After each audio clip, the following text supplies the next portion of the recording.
Man, I gotta say, my neighbor's Wi-Fi is pretty fast.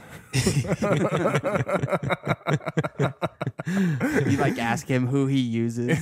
I'm just curious. I'm gonna write him a check every month, like for like $20. They're like, hey, that's for providing the bandwidth for the podcast. You know what would be funny is if he's yelling at his provider on the phone like every Tuesday at about 10 o'clock. My Wi-Fi gets super slow. What's the deal?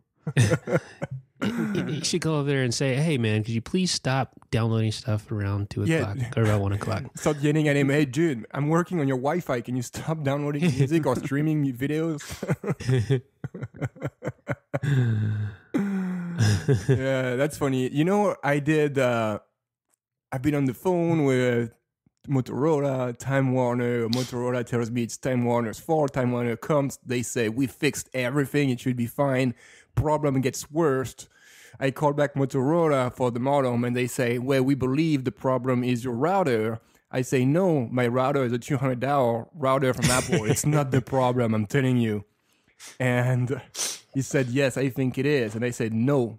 And I hang up. And last night I was having problems and I did some more tests and he was right. I think the problem is from the router.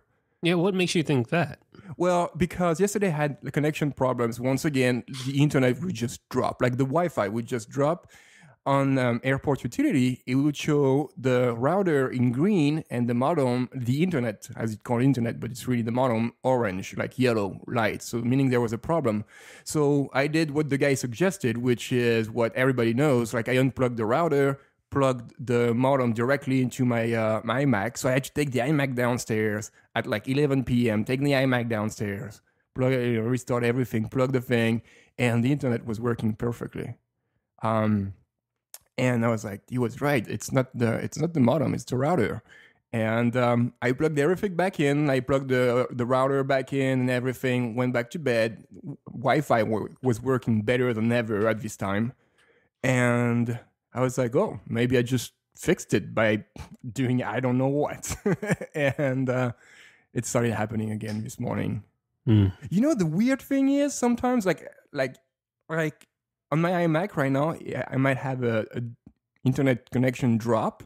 But if I grab my iPhone, unlock the phone, and go to the Mail application or launch Safari or do anything related to the internet on my iPhone, the internet goes back on instantly on my iMac. How crazy is that? We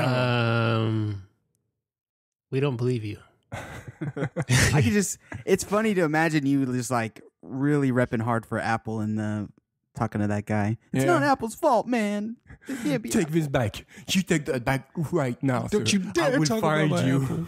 I'm going to find you and I will make you pay for me, what you said. Dude, what did you just say about my Apple? What did you just say about my Apple? So I made an appointment with the Genius Bar for Thursday afternoon, and I don't think they're going to be able to do anything for me because this thing is 2.5 years old. So it's definitely out of warranty. And in the meantime, I'm going to go to Best Buy, buy a new router to see if it makes a difference. And hopefully it does, and I'll be living happily ever after. Dude, I got to say, this Airport Extreme thing I have is such a waste of money, man. It's $180 for what? For something I can configure from my iPad? Great. That's a that's a pretty big premium to pay. I like it because it never mind. This is what? You're not going to agree. Well, I mean, I just like it because it is truly plug and play for me, at least. Like with other routers I've had in the past, and I've had like DDWRT or whatever that like jailbreakable router was from Linksys, where you could actually install your own firmware on it and run like VPNs and stuff like that on there. I've played with all that, and that's cool, but at this point in my life, I just need something that's stable and works. And I found that the Airport Extreme is that device. It's stable. It works. Yes, you can configure it from your iPad. It works great with Macs and works great from iOS devices. And I don't know. And it has great signal strength. Yeah, as well. I'll agree with you on the plug and play thing, but a router is something you set up once and forget. Until you have a problem. And that's the thing. It's like, you know, I don't know. Yours just seems like an anomaly, but I've never, like once in the 6 years I've had this, had a problem with the Airport Express or Extreme. Whereas with other routers, you know, from time to time you have to go in, check the configuration, or something goes awry and then you have to reconfigure it. This has just been completely solid, and it makes me forget it exists. Yes, it's expensive. And there are other routers that do a decent job, but for someone that's depends on the internet for their living, then it's just something that I'd rather just spend a little bit more on and make sure it's solid. But with your experience, I don't know. I'm kind of like, I'm hoping it's not the Airport Extreme. You know, I Googled it obviously, and I'm not the only one having similar problems where it says the light is green on the router, so it says everything is good, but it's not working. There's dozens of people who have the same issue, and so I don't know. Hey, Matthew M. Space brings up a good point. He says that Airport, the newest ones at least, have 802.11 AC, which is great for the newer, you know, Macs that support 802.11 AC. So doesn't apply to me. I have Macs from yeah, well, that's true. Decade. Yeah. See that's probably your problem right there. It's probably your Mac. If anything, no, why is the Mac? Because I don't have internet on iPhone and I don't have internet on iPad. Oh, okay. It's all the devices. Yeah. At first, I thought it was just the Mac because it started. You know, I'm on my Mac all day, so that was very obvious. And I thought it was just my Mac. I was after upgrading to Mavericks. I was like, it probably broke something or messed up. How do you say? There was like a conflict, not a conflict, whatever. There was a problem when I upgraded to Mavericks, and so I blamed Mavericks for a while. And then, you know, I realized that I was starting losing internet connection on other devices around the house too. Right. So have you tried to do a complete like reset on your router and restore it to default? Yes, I did. Yeah. Okay. Yep. I downgraded it to a previous version. I restored it to brand new from scratch. What are the lights on your modem doing when this happens? They're doing just fine. I've got my four lights and one blinking, meaning, you know, there's a data transfer. Can you ping the router when this happens? Like, is your connection to your router dying? No, I can go, like, I can grab my iPad or go to Airport Utility and go in the router settings and stuff. I can do everything. Right. And when you like try to ping it, because it could be like a DNS issue as well. Have you tried adding a different DNS server in your router settings? I did that. I had that setting before restoring it. I was using, I believe, the 4.2.2.1 or something. Yeah. Okay. And you know, it was like, well, I restored the thing, and I haven't changed my DNS ever since. I don't know, man. That's frustrating. But the thing that's weird is that sometimes, like I was telling you, like if I'm on my Mac, like this morning, internet connection is dying. Then I grab my iPhone, I unlock it, I go in the mail application, and boom, my connection comes back immediately. This almost seems like your lease is expiring on your IP address. Have you checked the lease time and see what the lease time is? No. I don't know. It could be the airport. I mean, I don't know. It sounds awfully weird. Like all your devices, like you go into your phone and you open mail and then it starts working. It's just mail or any other internet related application. Anything that's going to connect to the internet, basically. Yeah, it's really weird. Oh well. Sorry about that. Yeah, dude. It's frustrating. I can only imagine. I get so mad. I got so mad last night. I was in bed, ready to go to bed. My son was asleep. I'm like, I'm going to get at least 3 hours of sleep until he wakes up to get some more food and change diapers. And then I get on my iPhone and down. So I just like get out of bed and started screaming like silently and grabbed my iMac and did some testing downstairs. That was pretty bad. But yeah, at least now I know it's the router. Anyway. Huh. Okay. Well, 20 minutes into the show. Well, Cody, what's new? Like, what's latest? What's the latest? I don't know. I feel bad. I used to have router problems, but my last internet providers, they give you like the modem is a built-in Wi-Fi router too, and I've never had an issue with those with AT&T Verse and with FiOS. So Until last week. yes, well, last week it was just the internet down period. It wasn't just wireless. Yeah. But anyways, that's my 2 cents. So, what's new? Not a whole lot is new. I mean, it looks like we got several tweaks to talk about here, and then there's been a lot of news lately in the jailbreak world, hasn't there? Just events happening that are worth talking about. So it looks like we got a couple of those here too. Yeah. So of course there's the whole thing about BigBoss repo.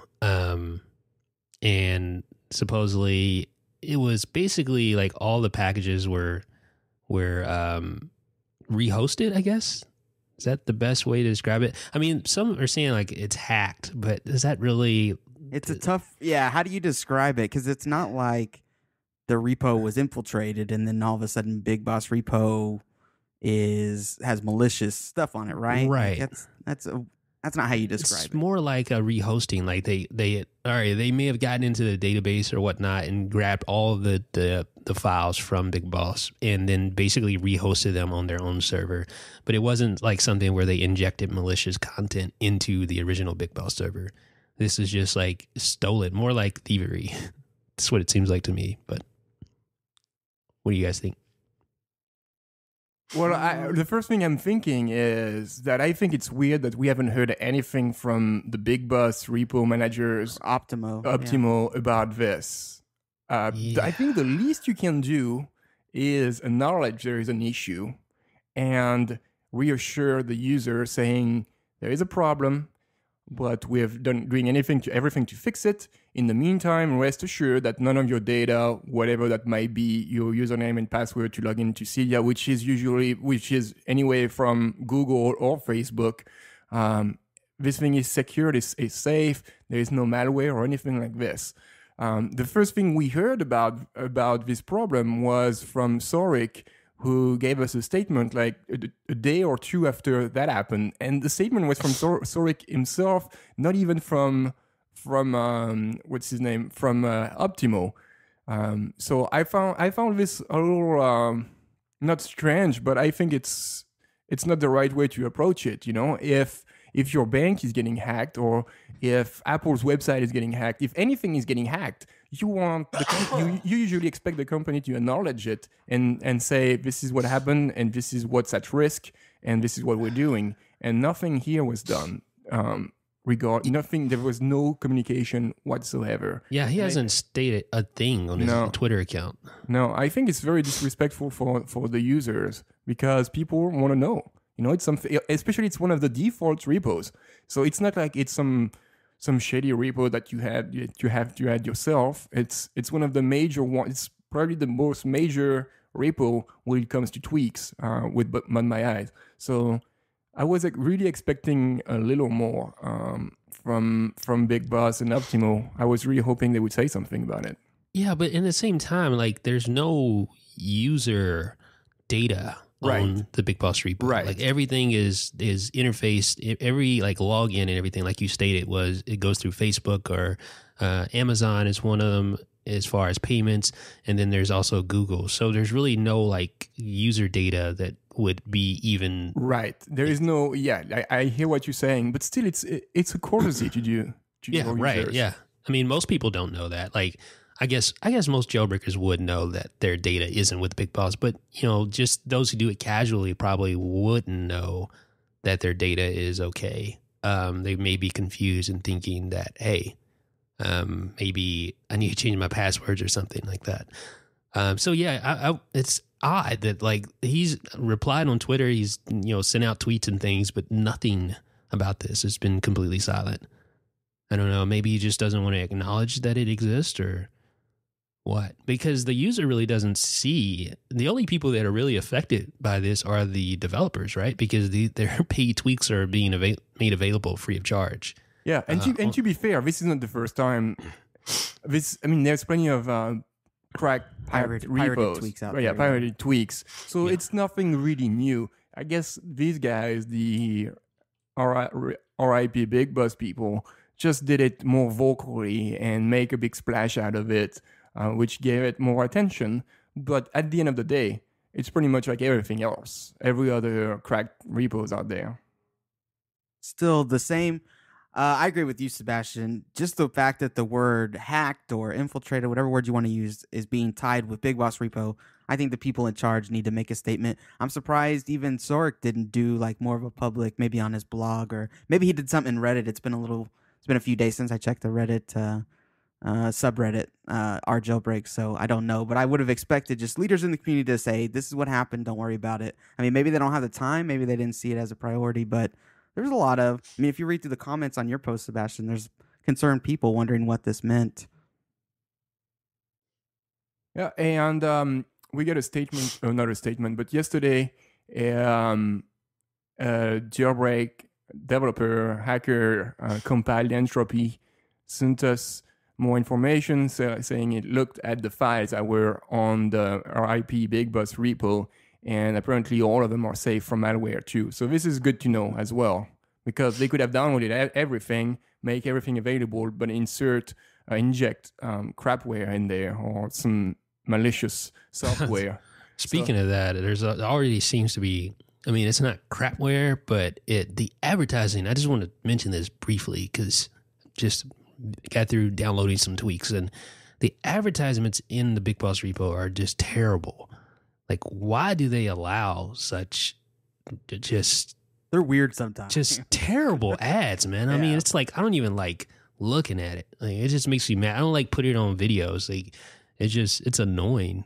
I don't understand. They can control, like, you can control what type of ads you run on your on your blog or whatever service but you don't always using. You don't always know, because I don't always see what you see. You know, you might see something for dating Asian girls, and I might see something for downloading an app or the latest accessory or something. I know that there's always a edge case, like where people will see different things like that. But generally speaking, it's always like that with these repos. Like, all the ads are always bad. It's very rare that I see any ads that would be even relevant to me at all. They're always about like dating somebody, or I don't know, singles or something stupid like that. So it's just annoying. Like, why is that? It seems like they could make a lot more money if they had ads that actually were relevant to the user, and I just don't see it as being relevant at all. So that is just a side note. But speaking of like malware and stuff, it almost seems like it's almost to that point. Like, if you tap one of those advertisements, you just don't know what would come up. I think it's also worth mentioning that, and maybe we did already, that I guess these guys that did the RIP Big Boss thing, they made it try to seem like a response to Sorek's, lengthy post he did last week about competition versus community. Mm-hmm. And I liked, Sebastian, that in your article you pointed this out right away, that they could very well just be trying to stir the pot, right? Right. They could very well be trying to make it look like that was the motivation behind this, when in actuality it wasn't. But it's still worth noting, I think, that had huge ripple effects. The Sorek's post had huge ripple effects. If you haven't listened to last week's episode, do it, because we really talk about that in depth. And I think that the RIP BigBoss guys just hacked one of the pirate repos as well. Yeah, I saw a tweet about that from because I went. How did I find it? I think someone told me, and I went on their website and I saw something. Where did I see this? Is it from Chronic? No, I think I saw it on the guy's Twitter account there. Pirate. Oh yeah, release insanely high database hacked usernames, emails, and password hashes. You can download that stuff here. So they hacked a repo that already hacks stuff. That's funny. It's like very ironic, I guess. Yeah. But I guess that's about it for this topic. We already gave too much attention to this because, again, it's not. I mean, this thing happens every day. There's dozens of repos like this, but these guys did it in a very obvious and public way. Yeah, and it was Right. kind of like a slap in the face, like naming it after the original repo as well. Right. Anyway, what's next on the docket, guys? I guess we could talk about Geohot and his latest venture. I think we talked about him a few weeks ago. He was hacking Android. What did he do, Jeff? He developed some kind of root software. Yeah, he released a root for the Galaxy phones. Okay. And so anyway, shortly after that, I think he competed in was it Ponium? Some kind of Ponium competition where he hacked Chrome, the Chrome browser. Or is Chrome browser or Chrome operating system? I thought it was the browser. Okay. Anyways, he exposed some exploits in Chrome, and Google paid him $150,000. And it turns out that was kind of like a tryout for an even bigger position. Geohot, aka, or also, I mean, his real name is George Hotz. We obviously know him from his lengthy career here in the Jailbreak community. He's really kind of bounced around. He worked for Facebook for a little bit, and he hacked the PlayStation. Obviously, got sued by Sony. So he's really bounced around from project to project. This, I think, seems right up his alley, though. I was kind of happy to hear about this because hopefully this will... It seems like he just gets bored at other projects and then moves on to the next thing, but this seems like it might really challenge him.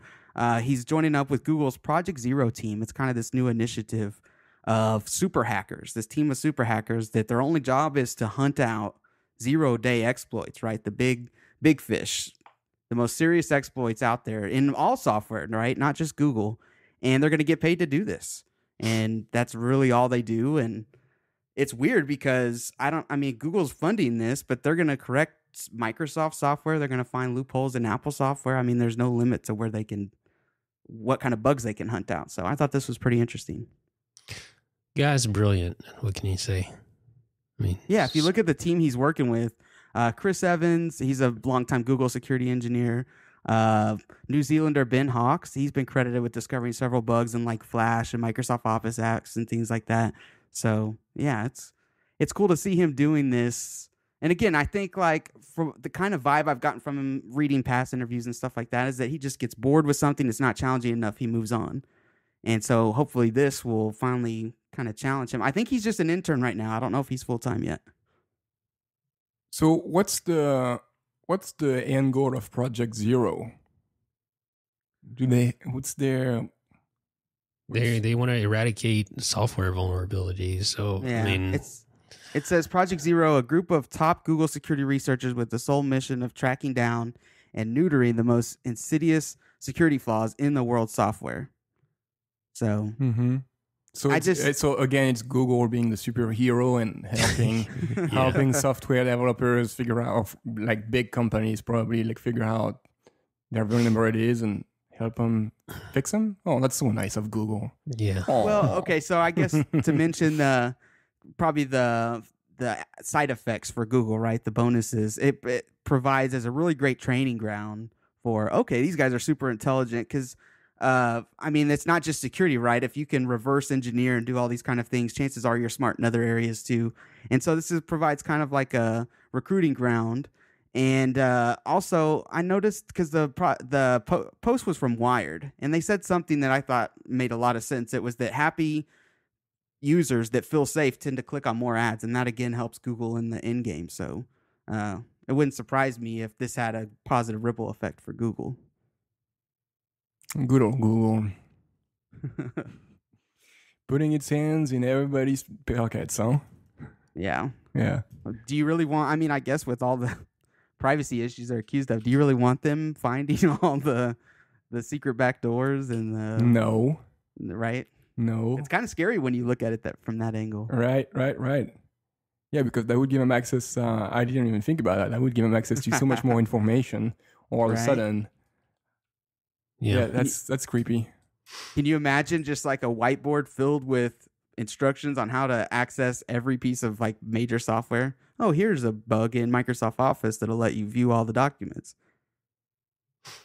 I wouldn't even be surprised, to be honest. I wouldn't even be surprised. Here's a backdoor in iOS. What? Here's a... Oh, I'm sorry. Was that the transitioning point? Yeah. Oh, Jeff. I'm getting better. Well, it's just like... I had the coffee thing yesterday, and today I had this.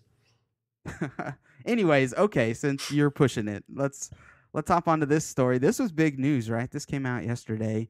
A security researcher did a presentation that basically was like, hey, Apple's got a lot of what he called surveillance backdoors. This is basically like weird code strings, weird behaviors in iOS that shouldn't be there. And he's saying that Apple's doing this intentionally. Like, this is straight up for ways for them to access your iOS devices and your private information in the event that a government requests it, right? Yeah, it's just hard to know like what the truth is now. You just don't know. But it certainly seems feasible to me, given the whole revelations with the NSA and. Oh yeah, it's crazy, right? Ever since that revelation last summer, right? The initial Edward Snowden leaked NSA documents with the PRISM program. Because Apple's name was on that slide, they are constantly being re-dragged into this. It happened last December with Project G or Dropout Jeep, the code name for an NSA project that said that the NSA could get into any iOS device that they wanted to remotely. I mean, this is just nuts. The guy who did this report, his name is Jonathan. Is it Zdarsky? I don't know. Yeah, it's close. But kind of a fun fact: this guy is an old jailbreaker. He was under the name Nerve Gas. He served as it says dev team member. I don't really remember. Yeah, that was back in the day. That was iOS 4. Yeah, so he's kind of like jailbreak royalty from way back in the day. Mm-hmm. And yeah, so he's written several books, and then he did this presentation, which really sparked some conversation around the tech world. He asked some pretty crazy questions like, why is there a packet sniffer running on 600 million personal iOS devices instead of moved to the developer mount? Why are there undocumented services that bypass user backup encryption that dump mass amounts of personal data from the phone? And I mean, it just goes on. I encourage you to read through this post and then maybe even through we got a link to his full presentation, all the slides there. But of course, Apple responded. They have long emphatically denied any kind of involvement with a secret government program. And this is what they said yesterday in their statement. We've designed iOS so that its diagnostic functions do not compromise user privacy and security, but still provides needed information to enterprise IT departments, developers, and Apple for troubleshooting technical issues. So it kind of like says, hey, these backdoors are for us to troubleshoot. We're not using this information. We're not giving the government access to this stuff. So, but the backdoors do exist. It sounds like it. It sounds like I really like how they didn't. I mean, they say we have not worked with any government agency from any country to create a backdoor in any of our products. But maybe they didn't work with any government. But maybe they still created the backdoor and left it wide open for governments to come through the door. The backdoors were definitely there, according to the wording of that. And he actually had a rebuttal that stated as much, that basically you're tacitly admitting, I guess, that yes, the backdoors do exist, although we don't work with the government to provide data from, helping them get access to that. But if it's there, then obviously it's there for the taking, right? I mean, they're pretty much admitting that there are ways to get around, I guess, encryption. Like when you go into iTunes and you set up your phone to do backups and stuff like that, you can set it to encrypt your backups and things of that nature. So basically, from what I gather, this is it's saying that yes, there is a way to get access to this data, and there is a backdoor. However, we don't provide that actively, at least to government agencies. Yeah, Apple always has a way of phrasing things where they probably can deny, liability, but at the same time, they're not exactly denying the report at the same time. Yeah. It's like when you ask your child, little Sally, did you, I don't know, steal my food out of the refrigerator? And she says, no. And you say, are you sure? And she says, no, I just borrowed it. And I don't know. It's just like, it's a workaround. Or she say, no, it wasn't in the fridge. It was on the table. So yeah, exactly. I didn't take it from the fridge. It was on the table. Right. Yeah, that's better. I didn't yeah. take it. Exactly. That's a much better explanation. And that's sort of what it seems like this is like. Yes, technically we didn't work with the government to do this, but yes, there are backdoors and they could access them if necessary. So is this revolting or what? Is this scandalous? I don't even care anymore. I mean, I'm at the point where you just don't do anything online that you don't want seen or that that you care about. That's the only solution because you're exposed, period. And I think that's been proven. It's like, I mean, there's two different stances I've noticed people take, especially in particular in the comments on this post.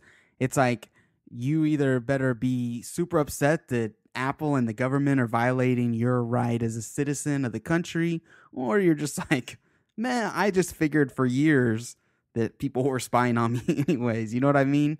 And I think that's kind of where I fall in. I've always figured that if I did something bad on a website, if I ordered a gun from an illegal source or something, they'd find me in like 5 minutes. I just operate with that assumption every time.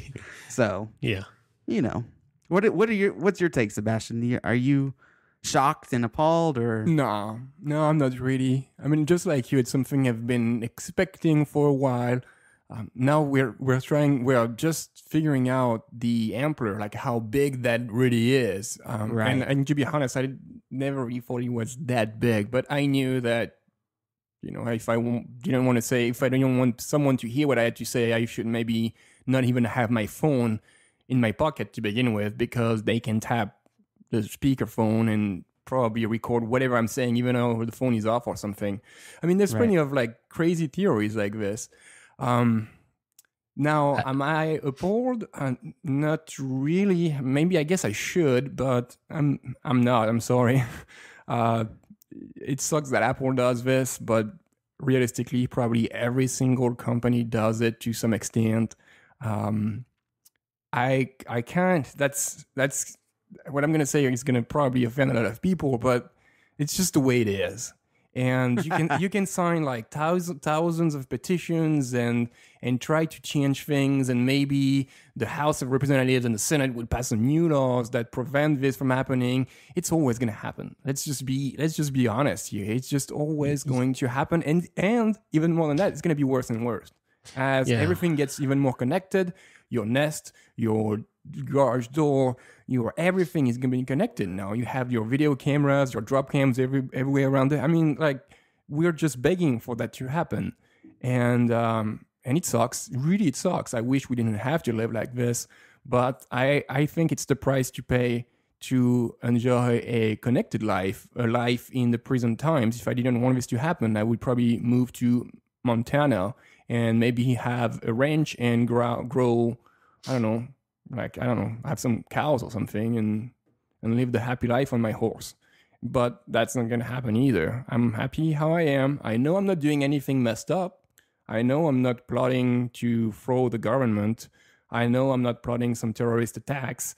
I know I don't download some weird porn on my site, on my phone or anywhere. So I just know I'm not doing anything wrong. So I just go from there and trust that everything will be fine. Yeah, pretty much. Yeah. This is a hot button issue, right? I'm just reading through some of the comments on this post, and there are some people definitely speaking from a government should not be able to spy on me kind of thing. We should do something about this. That's right, but you can't. The reaction's really, I agree with you, Sebastian. You can sign thousands of petitions. You can go protest in the streets. I mean, I think that they're always going to see it as for the greater good. Mm-hmm. We want to be able to stop mass attacks, crazy things happening. We got to be able to tap into people's phones and their personal life. So yeah, I don't know of any way that any of this can be stopped. I think it's better probably that we all know to what extent now, thanks to Mr. Edward Snowden. It's probably a good thing that we kind of have an idea what's going on, because otherwise we're in the dark. But I don't know what any of this changes, honestly. Yeah. This changes everything. It's a game changer, right? This is not the topic. Yeah. We do have several tweaks for you guys today. But before, maybe we should take a break and talk about our sponsor that everybody is probably familiar with now because we've had Hire.com as a sponsor for Let's Talk Jailbreak for a while. You can use the Hire.com/Jailbreak podcast to get 5 to 15 job offers in San Francisco, New York, and Los Angeles. And also get a double signing bonus of $4,000 when you accept a job by using the Hire.com/Jailbreak podcast URL. We've talked about this before. The concept is very simple. You're looking for a job in either San Francisco, New York, or LA. You've got some mad skills in development or graphic design or anything tech related, really. And you can go to hire.com/jailbreak podcast, sign up for an account. It's completely free. You create your profile, and instead of have you look for companies are looking for you. They browse through the profiles, and usually people who sign up get 5 to 15 upfront job offers. The average offer on hire.com is about $130,000. So again, it's not for everybody.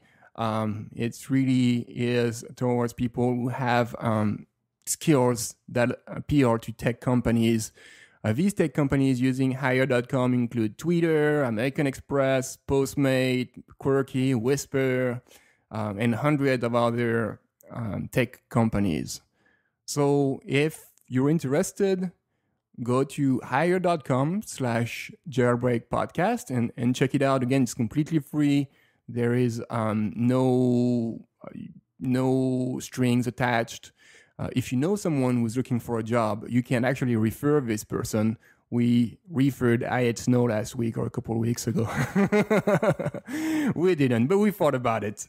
But if you know someone you was looking for a job or who might be looking for a job, you can refer him to hire.com. If they accept a job, you get a $1,300 bonus for referring them. So that's pretty cool. It's really cool. Yeah, I guess. I should make my job out of it, refer people around the country. Right. Just become your own like a digital headhunter. Yeah. So if you're interested, go to hire.com/jailbreak podcast and sign up and check it out and come back here and let us know what you think about the service. Thank you, hire.com, for sponsoring this episode once again. Thank you, Hire. Now, let's talk about tweaks and me. Let's talk about tweaks and What a wonderful week for boring tweaks. They're not all boring. Sorry, I spoiled it. There's one or two that I think are definitely worth mentioning, but yeah, there's a few kind of meh ones. So I think the best one is Remind Me Anywhere. You can access a custom reminder with Activator. So this is a tweak that allows you to use an activator gesture to invoke a pop-up notification that contains a single reminder that you typed in yourself. I don't understand the. Yeah, I'm curious because I was being facetious. Okay, because I was like, when I saw this, I was like, if you have to remind yourself to do the activator, why can't you just remember what? Like my brain would connect the dots and be like, Cody, tap the status bar twice to remind yourself to call the plumber. Well, it could be. I'll call the plumber. So I don't even need to do it. Yeah, it could be that you use this to just for like a note, like say something you need to remember. Say like you got a new PIN code for your debit card and you wanted to go to the ATM, use your debit card, but you didn't remember the PIN code. Well, See, that makes way more sense. I would call it quick note or something. Yeah, I think it's more of a note thing, in my opinion, because even the accept button says note it. Like, I don't know. It just doesn't seem like it seems like the purpose is kind of misguided. It would be better if it was more of a note thing. But I guess, some people are weird. Like if you're wired in the way where you can, take an action to be reminded of something that I don't know. It's just kind of weird. I think the same way you did, Cody. Well, this guy brings up a good point. Guest 8901, he says, well, when you unlock your phone, it can come up. So you could set that is true. Right? Yeah, you could set it. Yeah. Then you don't have to remember to do something. It just does it automatically for you. So I guess that would be one bit of functionality for it. And I kind of think that probably is the reason or the way the developer or what they had in mind, because you could use it to say, okay, when I plug in my device, then tell me to take the trash out. Or when I connect to my home Wi-Fi network, tell me to take the trash out. Or, when whatever other action that would require you to perform an action that you're not actively doing, like with a double tap of the status bar. Obviously, that's something cognitive. You're thinking, okay, I need to double tap on a status bar. But when you just plug your phone in, it's not something you really think about. And then that reminder kind of pops up and reminds you. Right. And everything this tweak can be done with Activator, by the way. Yeah, it can. So, yeah, it's a decent tweak. It's not terrible, but it has a very, very slim use case for people. So if you want to try it out, you can find it on the BigBoss repo today. Or you can go to RIP BigBoss. No, I'm just playing. Wow. That really happened. It's one of those things I thought it in my head and I was like, I would never say that. Jeff crossed the line though. Did that one cost money? No, it's free. 99 cents? Okay, then yeah. They actually give you money. I have to sneeze, guys. Okay, go for it. Mute it this time. I can't. I don't have to mute. Don't you hate that? Like when you have to sneeze, but you can't? Isn't that the worst feeling? Oh, man. Okay, so what's next? Uppercase. Oh, man. No, this is how to remove uppercase text. Yeah, what's the actual tweet called? It is called No Uppercase Table. So it removes the uppercase text in the UI table view. So, when you go into the settings and you look at like photos in your settings, the photos heading is all in uppercase, which is kind of weird, I have to admit. And what this does is it basically puts those headings in lowercase, normal text. I'm sorry, go ahead. It's not bad. No, I was going to say, I agree with Sebastian's moan, but I will say I was watching your video, and while I've never noticed, I've noticed that it's all in uppercase, but I've never really cared. I saw it with it looking normal, right, with just one uppercase letter, the rest are lowercase, and it looks really good. It looks way better. I think so, too.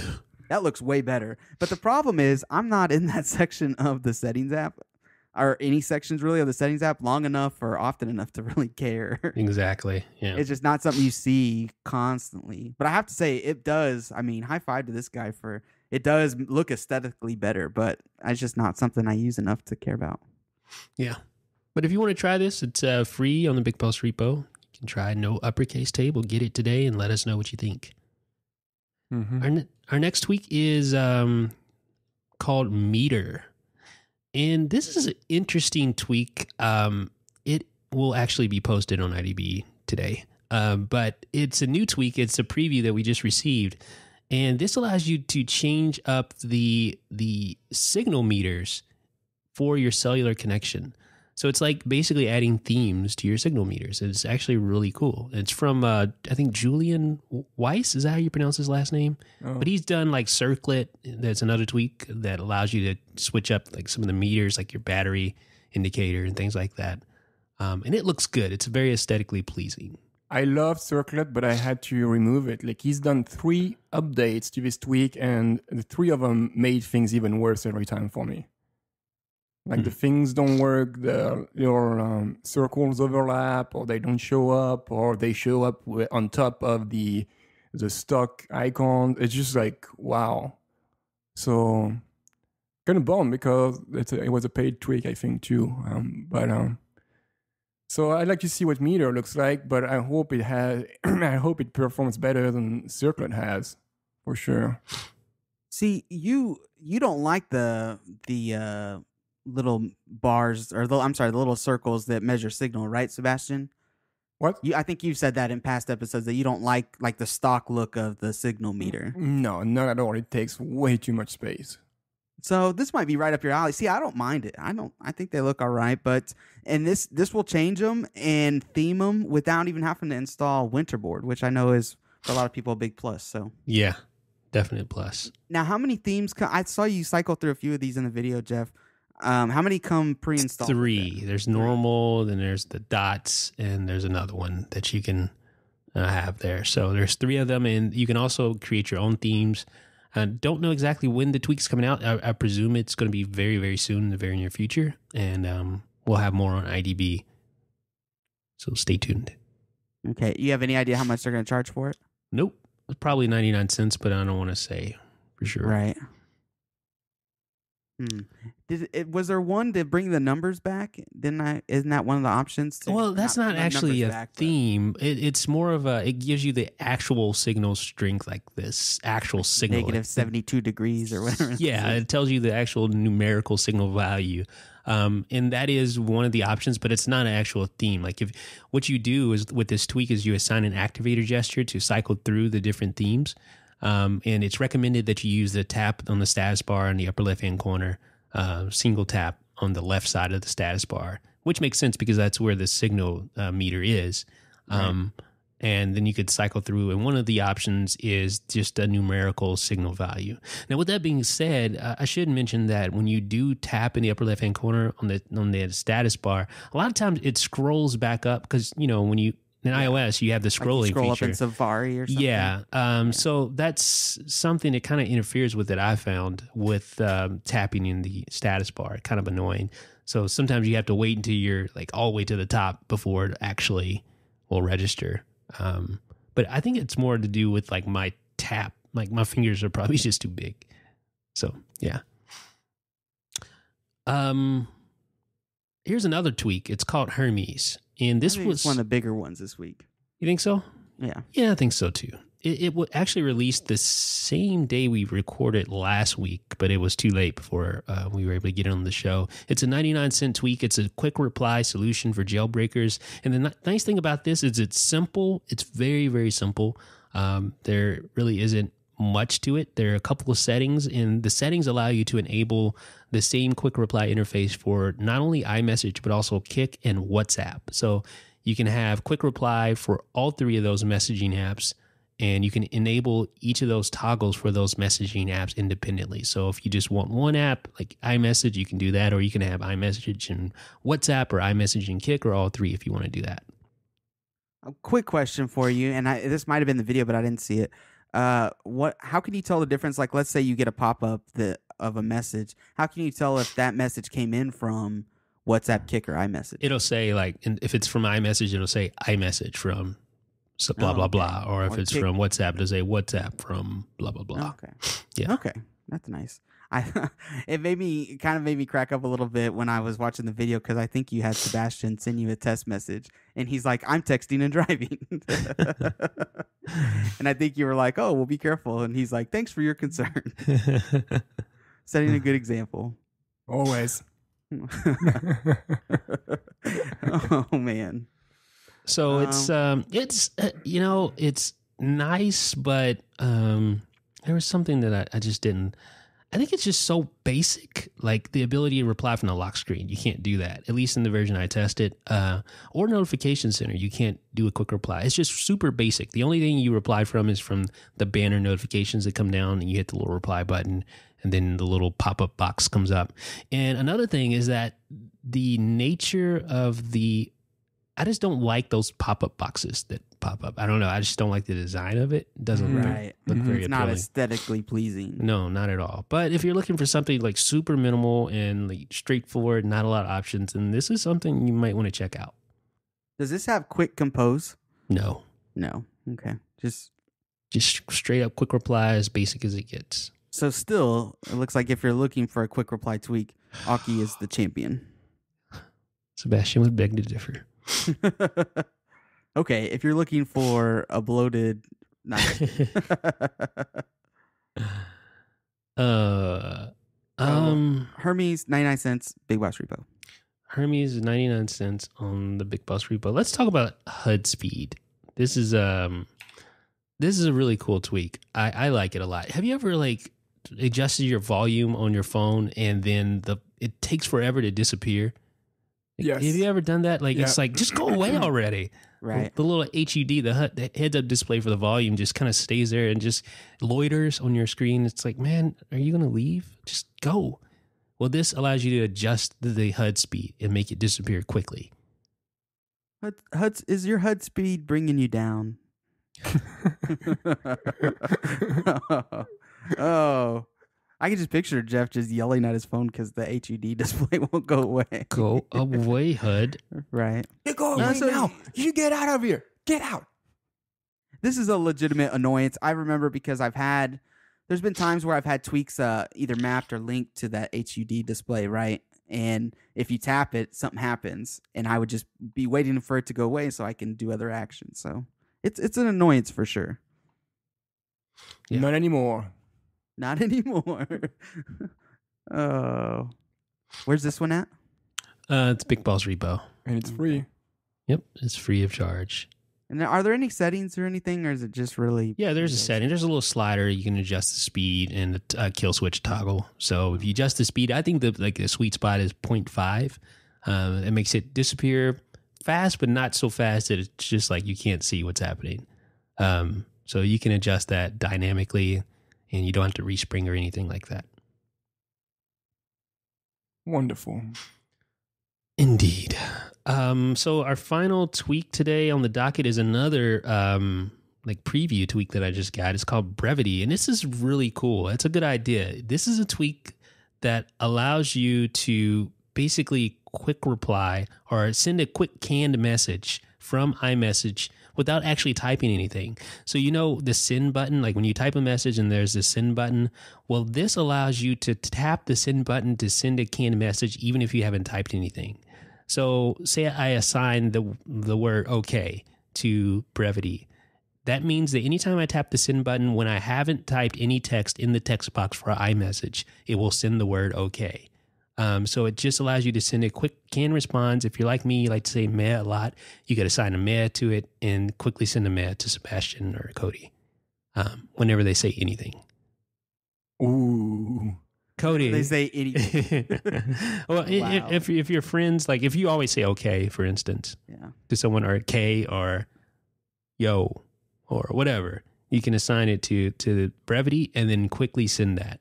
So it's just one. You could just do one at a time, right? Because it replaces the send button. Right. And if you type one that's really long, so you say, I don't know, some really long phrase, canned phrase that you like to send, like turn down for what or something like that. You just reply that to everybody. Your buddy's like, no, I really need your help. Can you come get me? I'm stuck. And Turn down for what? that's all you can respond. I feel like yours would be meh. Sebastian's would be We shall see. Oh yeah, we shall see. what would mine be? Feel like it'd just be a bunch of deals with like exclamation points at the end. Sebastian, I just got in a bad car accident. Can you come help me? We shall see. And the developer was telling me on Twitter that he's already planning an update for this tweak once it's available.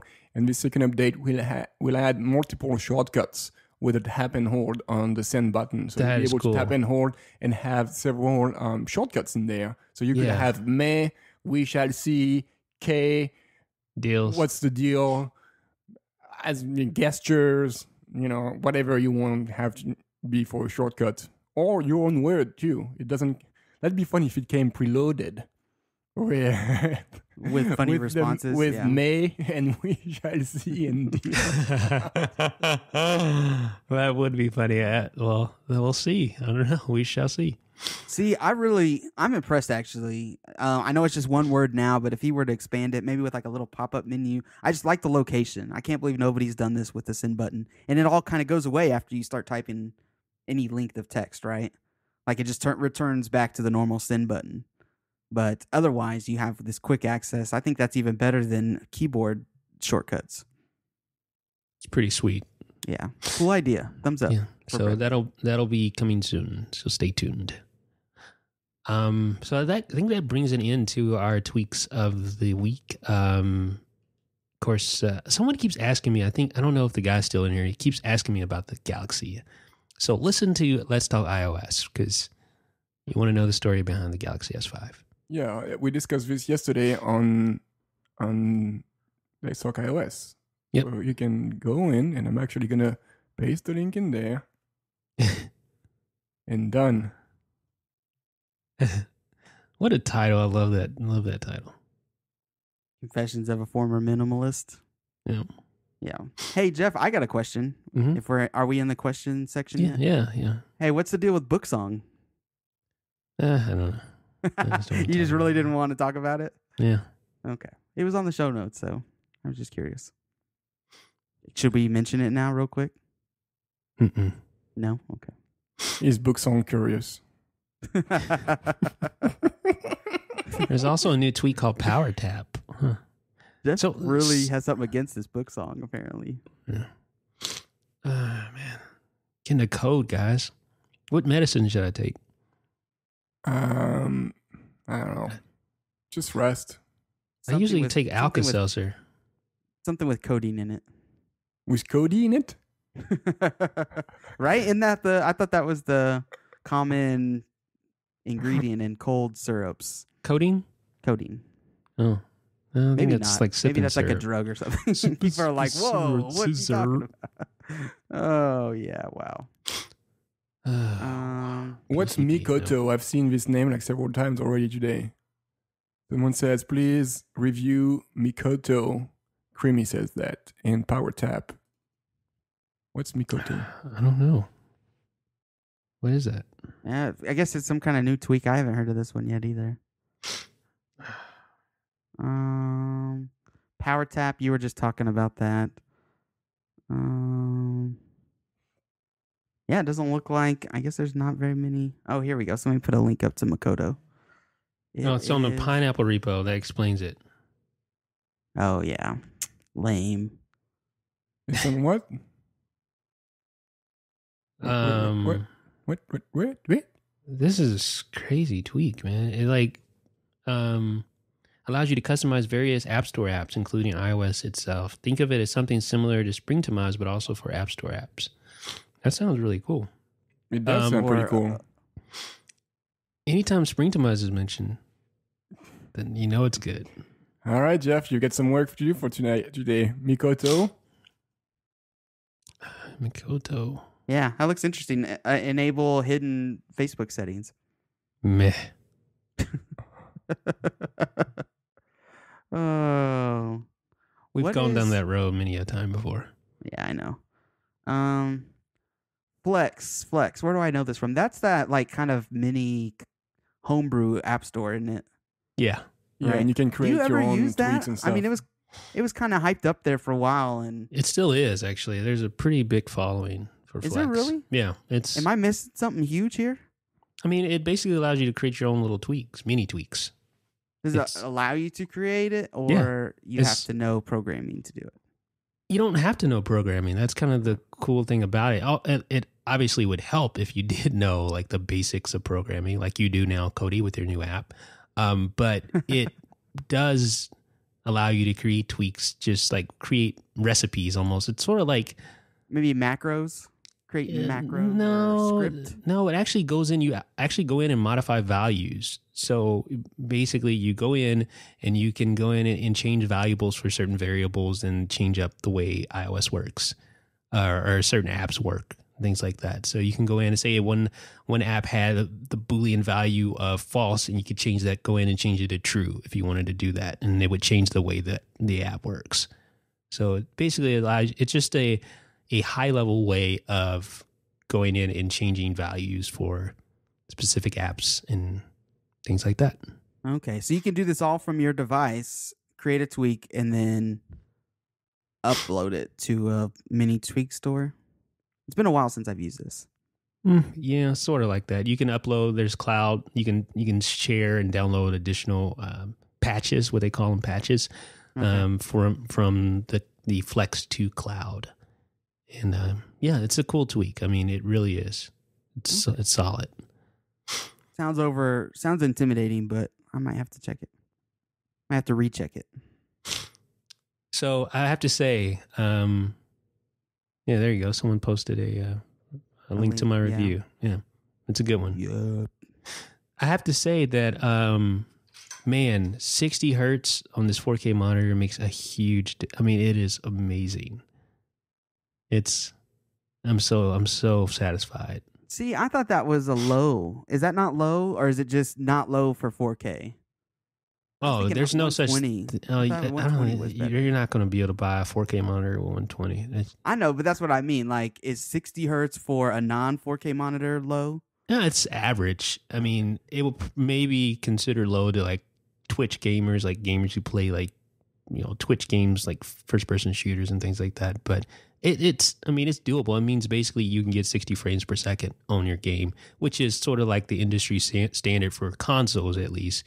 Now, when it comes to PC gamers, they do obviously go over 60 frames per second. And there are some 120 hertz monitors that can do 120 frames per second.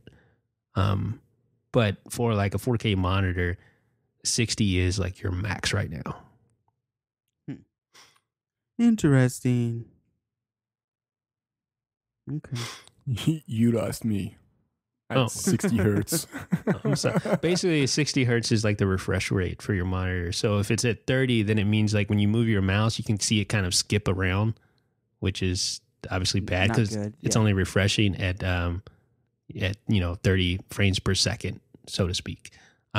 So it's not as smooth. Basically, it kind of hurts your eyes. It was giving me headaches trying to use this monitor on a non 60 hertz, like at 30 hertz. It was bad. It just makes everything look super smooth and almost exactly like the Retina display on your iMac, or no, on your MacBook Pro.